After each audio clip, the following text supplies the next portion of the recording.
जय श्री राम। आज आपको हम बताएंगे हनुमान जी को रुद्रावतार क्यों कहा जाता है। इस कथा को आपको हम विस्तार पूर्वक बताते हैं, ध्यानपूर्वक सुनिएगा।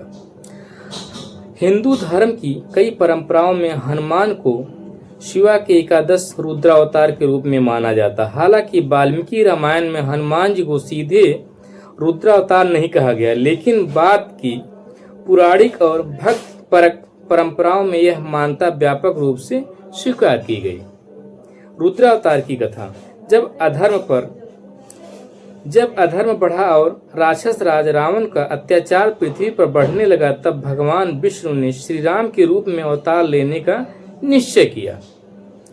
उनकी सहायता के लिए भगवान शिव ने भी अपने अंश से अवतार लेने का संकल्प लिया।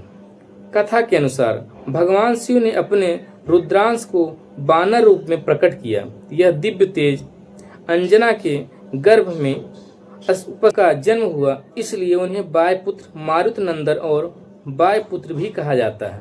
इस प्रकार हनुमान जी में शिव के रुद्र तत्व, वायु की गति और दिव्य बल का समन्वय माना जाता है। हनुमान जी को रुद्रावतार क्यों कहा जाता है? अपार भक्ति,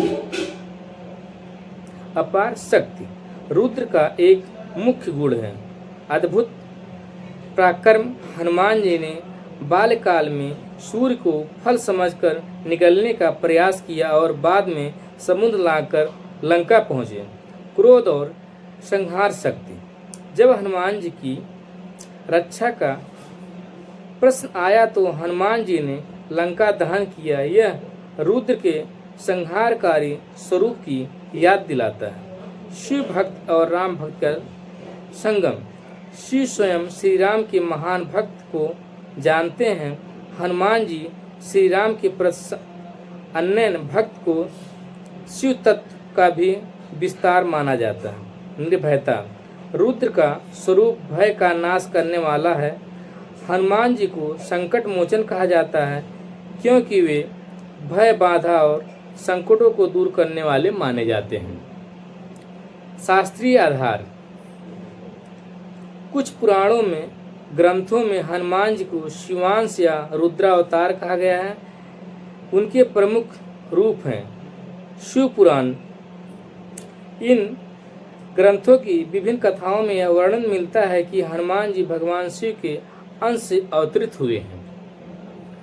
रुद्रावतार के लक्ष्मण हनुमान जी हैं। रुद्रावतार के लक्षण हनुमान जी में है। रुद्र का गुण हनुमान जी में अभिव्यक्ति। बल, पर्वत उठाना, समुद्र लागना, संहार शक्ति, लंका दहन, निर्भयता, राक्षसों से युद्ध करना, तप और योग, इंद्रिय विग्रह, ब्रह्मचर्य, भक्त, श्री राम के प्रति समर्पण। आध्यात्मिक अर्थ। रुद्रावतार के रूप में हनुमान जी केवल बल के प्रतीक नहीं, बल्कि यह भी दर्शाते हैं कि शक्ति का उपयोग धर्म के लिए होना चाहिए। संहार रहित सेवा सर्वोच्च साधना है। भक्ति और वीरता साथ साथ चल सकती है। ईश्वर के प्रति संपूर्ण समर्पण व्यक्ति को असाधारण सामर्थ्य प्रदान करता है। हनुमान जी के रुद्रावतार का विषय बहुत गहरा है क्योंकि इसमें भगवान शिव, श्री राम और हनुमान जी तीनों के लिए संबंध का वर्णन किया गया। रुद्र कौन है? वैदिक और पुराण साहित्य में रुद्रा को भगवान शिव का उग्र, तेजस्वी और संहारकारी स्वरूप माना गया। शास्त्रों में एकादश 11 रुद्र का उल्लेख मिलता है। इन रुद्रों का कार्य धर्म की रक्षा करना और अधर्म का नाश करना है। जब भगवान विष्णु ने श्री राम के रूप में अवतार लिया, तब शिव ने भी अपने रुद्रांश को पृथ्वी पर भेजा।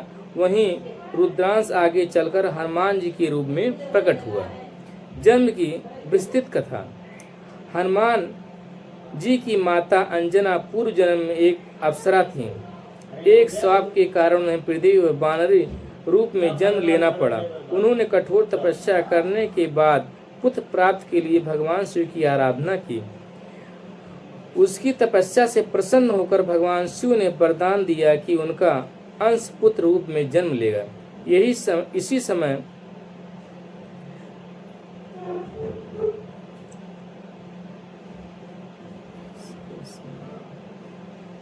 दशरथ द्वारा पुत्रोष्ट यज्ञ कराया गया। यज्ञ का दिव्य प्रसाद विभिन्न घटनाओं के माध्यम से अंजना तक पहुंचा।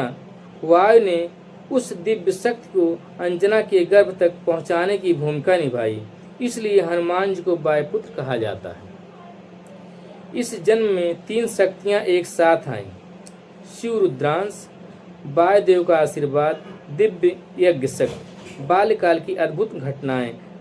बालक हनुमान अत्यंत तेजस्वी थे। एक दिन उन्होंने उगते हुए सूर्य को लाल फल समझ लिया और उसे खाने के लिए आकाश में उड़ गए। इस घटना में उन्होंने हजारों योजन की दूरी तय की। देवता आश्चर्यचकित रह गए। इंद्र ने वज्र से प्रहार किया, उनकी ठोड़ी हन पर चोट लगी। कहा जाता है कि इसी कारण उनका नाम हनुमान पड़ा, हन ठोड़ी प्लस मान।